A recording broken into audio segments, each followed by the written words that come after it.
Hello everyone, welcome back to my channel. आज हम discuss करेंगे पीडियाट्रिक माइलस्टोन्स के बारे में। रिसेंटली मेरे एक स्टूडेंट ने आरएन एग्जाम क्लियर किया and she got 3 question from pediatric milestone. So I thought क्यों ना सभी को पता हो कि पीडियाट्रिक माइलस्टोन्स होते क्या है, बिकॉज ये एग्जाम पॉइंट ऑफ व्यू से बहुत ही इंपॉर्टेंट है। आज हम इन्फेंसी के माइलस्टोन्स के बारे में डिस्कस करेंगे। लेटर ऑन वीडियोस में हम प्री स्कूलर और स्कूलर एज में जो माइलस्टोन्स होते हैं उनके बारे में डिस्कस करेंगे। इन्फेंट एज क्या होती है? From 0 to 12 month of age, that is infant age, यानी कि जब तक बच्चा 1 साल का नहीं हो जाता उस एज को बोलते हैं इन्फेंट एज। और एग्जाम में सबसे ज्यादा क्वेश्चन आते हैं इन्फेंट माइलस्टोन्स के ऊपर ही, क्योंकि इस टाइम में बच्चे का ब्रेन सबसे ज्यादा ग्रो कर रहा होता है। So let's talking about infancy में क्या क्या चेंजेस आते हैं। First one is talking about reflexes. The first reflex is grasp reflex. Grasp reflex क्या होता है? इसको बोलते हैं पामर ग्रेस्प रिफ्लेक्स। अब ये क्या होता है? आप बच्चे के हाथ में कुछ भी रखोगे उसको ग्रेस्प करने की कोशिश करेगा, इसको बोलते हैं palmar grasp reflex. That is normal up to 3 month of age. After 3 month of age ये क्या होने लग जाता है? डिमिनिश होने लग जाता है। Followed bye routing reflex. Routing reflex क्या होता है? एक्चुअली ये नेचर ने छोटे बच्चे को सर्वाइविंग स्किल्स दे रखी है। जब भी आप बच्चे के वन साइड ऑफ माउथ पर टैप करोगे तो बच्चा उस तरफ का मुंह ओपन कर लेता है फॉर ब्रेस्ट फीड। उसे लगता है कि ये ब्रेस्ट फीड का साइन है, इसको बोलते हैं rooting reflex. That is normal up to 4 month of age. Followed by tonic neck reflex. अब ये क्या होता है? बच्चा सुपाइन पोजीशन में लेटा हुआ है, आपने बच्चे के माउथ को एक तरफ क्या किया? टर्न किया, तो बच्चे की जो इस तरफ आपने माउथ को टर्न किया, बच्चा उस तरफ की एक्सट्रीमिटीज को क्या कर लेता है? एक्सटेंड कर लेता है। फॉलोड बाय जो अपोजिट साइड है उस तरफ की एक्सट्रीमिटीज क्या होती है? फ्लेक्स होती हैं।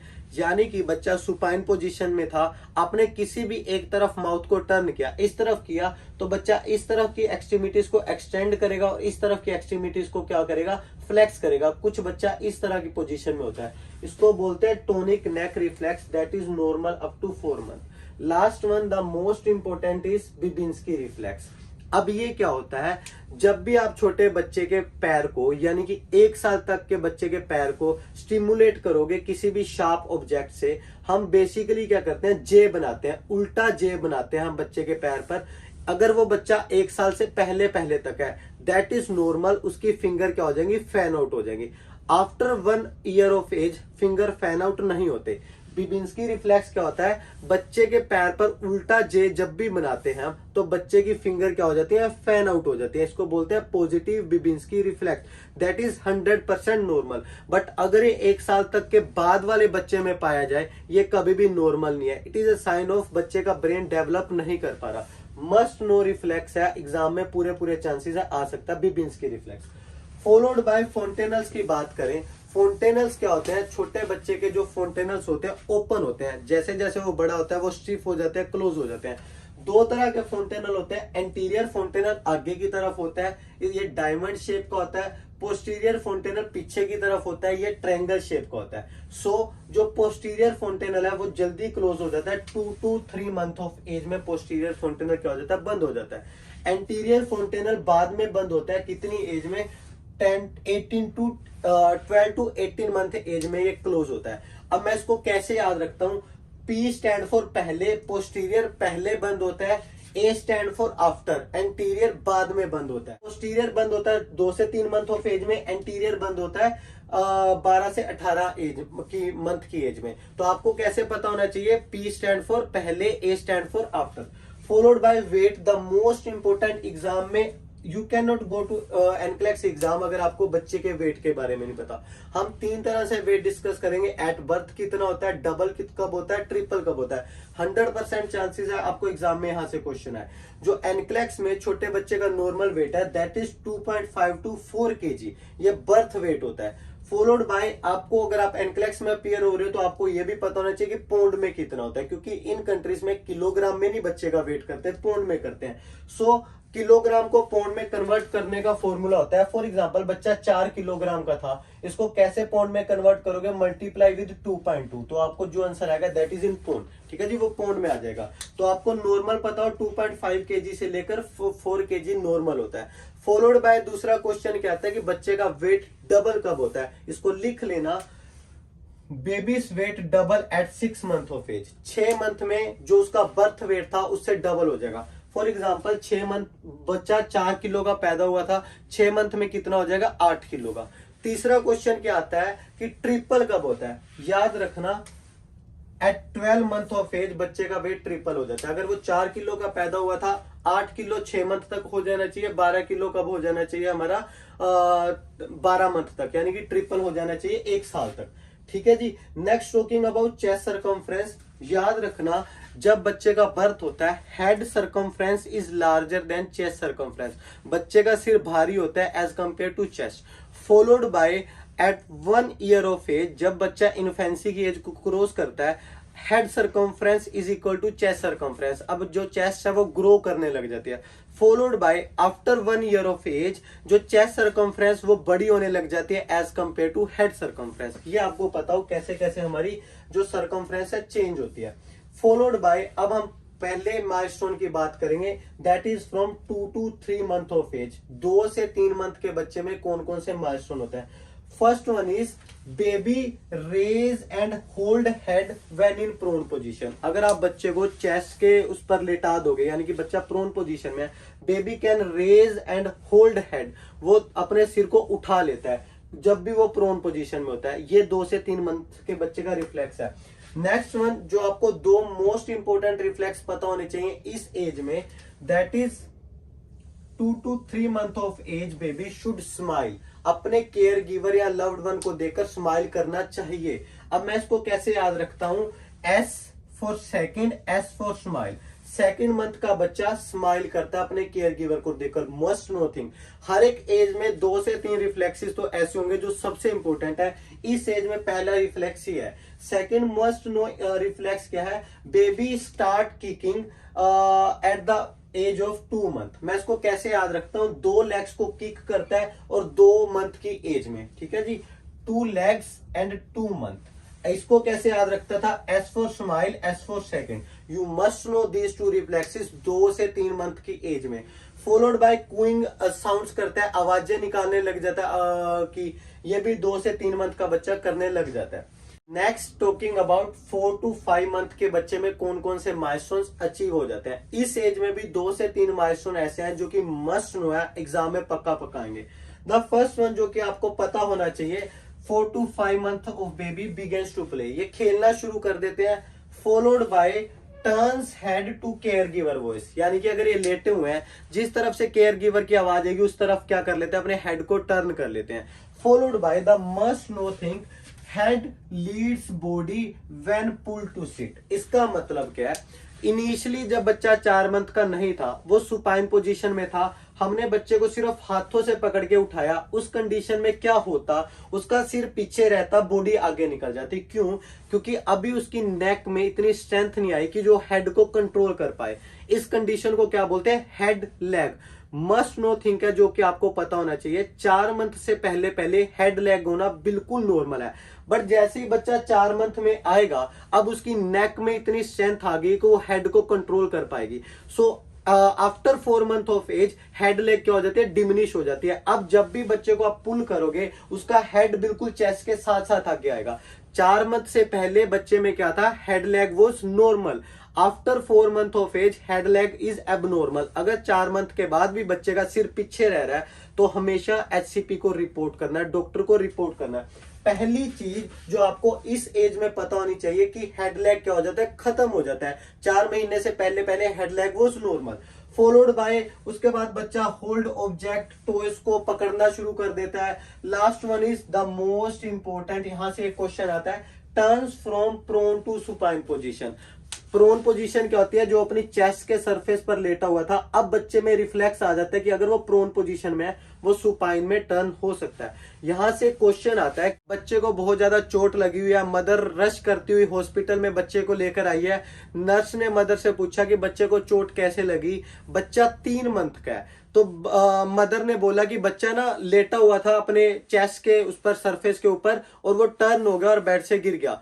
तो उस कंडीशन में नर्स क्या करेगी, nurse will immediately report higher authority. क्यों? क्योंकि नर्स को पता है 3 मंथ के बच्चे में रिफ्लेक्स होता ही नहीं है, 3 मंथ का बच्चा टर्न कर ही नहीं सकता। ये रिफ्लेक्स कब आता है? At the age of 4 to 5 month हो, ठीक है जी। 4 से 5 महीने का बच्चा ही टर्न कर सकता है प्रोन पोजीशन से लेकर सुपाइन पोजीशन में। तो यहाँ पर फॉल प्रिकॉशंस का ध्यान रखना है, चोट लगने के चांसेस है। बट अगर ये क्वेश्चन है कि 2 मंथ का बच्चा, 3 मंथ का बच्चा बेड से गिरा हुआ है, तो मदर हमें आके कह रही है कि वो टर्न करके गिर गया, ऑलवेज थिंक अबाउट कि बच्चे के साथ अब्यूज हुआ है, क्योंकि इतना छोटा बच्चा सरफेस से गिर ही नहीं सकता, क्योंकि उसमें वो रिफ्लेक्स ही नहीं आता, प्रोन टू सुपाइन वाला रिफ्लेक्स नहीं आता। So that is a must know thing.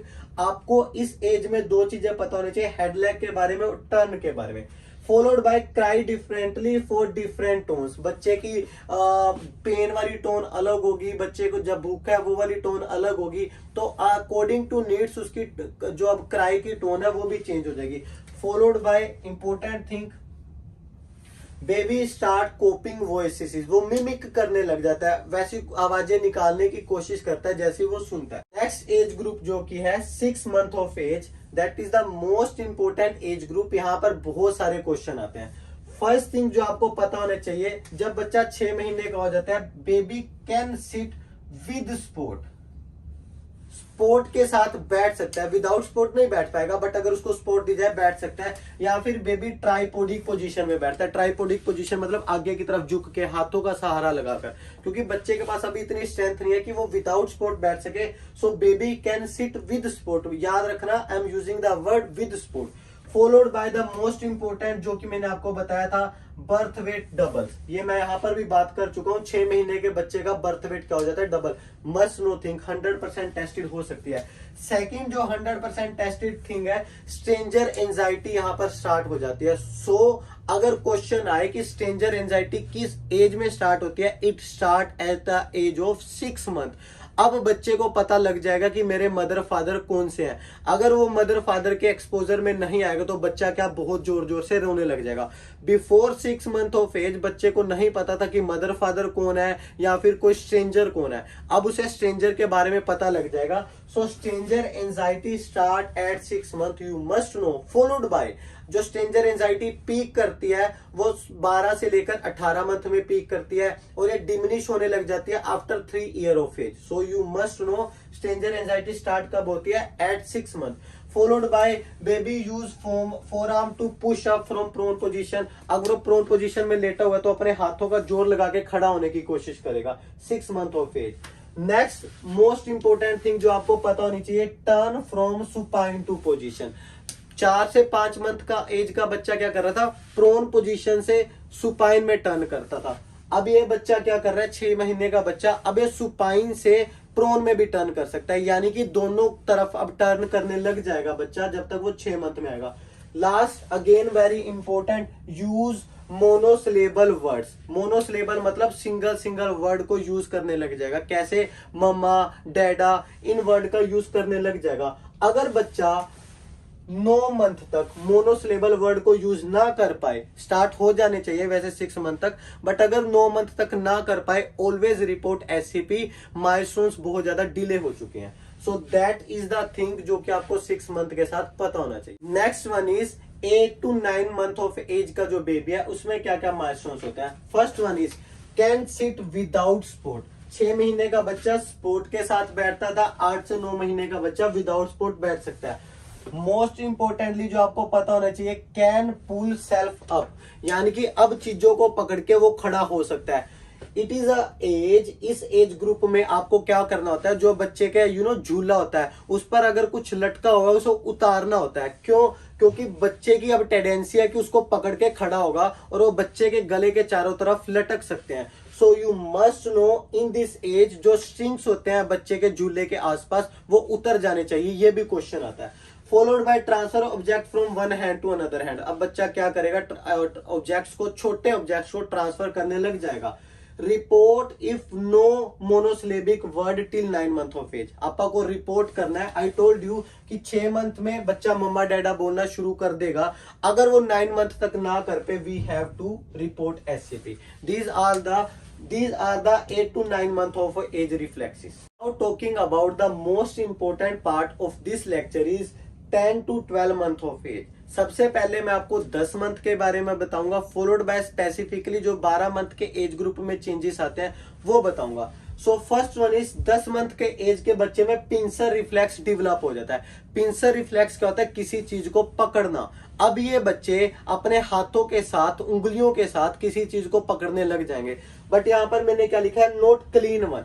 10 month के एज का बच्चा, फॉर एग्जाम्पल अगर मैं आपको पेंसिल पकड़ाऊं तो आप उंगलियों के साथ पकड़ सकते हो. This baby will hold the pencil with whole finger. तो मैं इसको कैसे याद रखता हूं? 10 मंथ का बच्चा है, अब किसी भी चीज को होल्ड कैसे करेगा? 10 उंगलियों के साथ. 2 उंगलियों का यूज नहीं कर सकता. अभी clean one perfect pincer reflex नहीं आता. अभी क्या होता है? 10 उंगलियों के साथ बच्चा होल्ड करता है. Followed by baby can sit from prone to sitting position. जो प्रोन पोजीशन में है वो सिटिंग पोजीशन में बैठ सकता है. Grasp toy with arm. अपने हाथ के साथ अब चीजों को पकड़ना शुरू कर देगा, स्पेसिफिकली टॉयज को. Followed by can understand simple words. अब ये सिंपल वर्ड, खाना खाना है, हाँ ना, सिंपल वर्ड्स को समझना शुरू कर देगा और हाँ या ना में क्या करेगा? अपने आप आंसर देना शुरू कर देता छोटा बच्चा. लास्ट वन, ये क्वेश्चन पूछा जाता है कि इन बच्चों के लिए सबसे अच्छा टॉय कौन सा है? That is talking toy. बोलने वाले खिलौने इनके लिए सबसे अच्छे होते हैं. क्यों? क्योंकि दिस बेबीज आर लर्निंग. अब ये सीख रहे हैं बोलना, तो बोलने वाले टॉय इनके लिए सबसे अच्छे होते हैं. Next one is specifically 12 month के एज के बच्चे में क्या क्या चीजें होंगी? Clean pincer reflex. I told you pincer reflex 10 month में आने लग जाता है, बट वो क्लीन वन नहीं होता. पूरी 10 उंगलियों के साथ किसी चीज को होल्ड करता है. कैसे याद रखना था? 10 मंथ 10 फिंगर्स. अब 12 मंथ का बच्चा क्या करेगा? Clean pincer reflex. अब 2 उंगलियों के साथ होल्ड करने लग जाएगा. मैं इसको कैसे याद रखता हूं? 1 to 12 month of age 1 to 2 fingers के साथ बच्चा क्या होल्ड करेगा.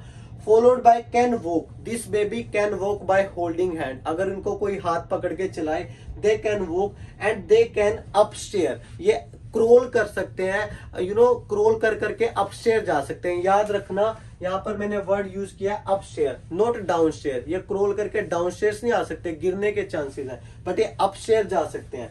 Followed by birth weight will triple. I told you कि बर्थ वेट क्या हो जाएगा? 12 मंथ ऑफ एज में ट्रिपल हो जाएगा. Next one is head circumference is equal to chest circumference. 1 साल के बच्चे में अब जो हेड सर्कमफ्रेंस है वो इक्वल हो जाती है चेस्ट सर्कमफ्रेंस के. आफ्टर 1 ईयर ऑफ एज जो चेस्ट सर्कमफ्रेंस है वो बढ़ने लग जाती है as compare to head circumference. ट्राइस, ये क्वेश्चन भी आता है कि बच्चे का अब कोग्निटिव लेवल कहां तक पहुंच गया है. ट्राइज टू बिल्ड 2 टावर, यानी कि जो ये ब्लॉक वाली गेम होती है, 2 ब्लॉक अनसक्सेसफुली. 12 मंथ का बच्चा 2 ब्लॉक वाली गेम को क्लियर नहीं कर पाएगा unsuccessfully, but this baby will try. याद रखना इस चीज को. 12 month of age baby will try to do 2 block game, but वो सक्सेसफुल नहीं हो पाएगा. Followed by non verbal gesture भी अब इनमें आ जाते हैं. हेड नोड, वेव करने लग जाते हैं, हाँ ना में जवाब देने लग जाता है नॉन वर्बल तरीके से, वेव करके, नोड करके हेड को. फॉलोड बाय एक क्वेश्चन आता है जो कि स्पेसिफिकली मेरे स्टूडेंट को आया था कि क्या हम इनको मोबाइल वॉकर दे सकते हैं, यानी कि चलने वाले. यूजली जब हम इंडिया में थे हमने वो वॉकर देख रखे हैं. याद रखना एनक्लेक्स कभी भी मोबाइल वॉकर को रिकमेंड नहीं करता. Why so? Because of chances of injury. अब छोटा बच्चा, अब उसे समझ नहीं है, आप उसको मोबाइल वॉकर दे दोगे, वो तो चल के रिड़ के जा सकता है उस वॉकर के साथ. अब वो कहीं ना कहीं अपने आप को चोट लगा सकता है, उसको करंट लग सकता है, बर्न हो सकता है. सो नो मोबाइल वॉकर, ये चीज आपको पता होना चाहिए. सेकंड क्वेश्चन क्या आता है? मदर आई जी, छोटी बच्ची है, गर्ल बेबी है, कि उसने डायपर में देखा कि मेरी बच्ची को ब्लीडिंग हो रही है.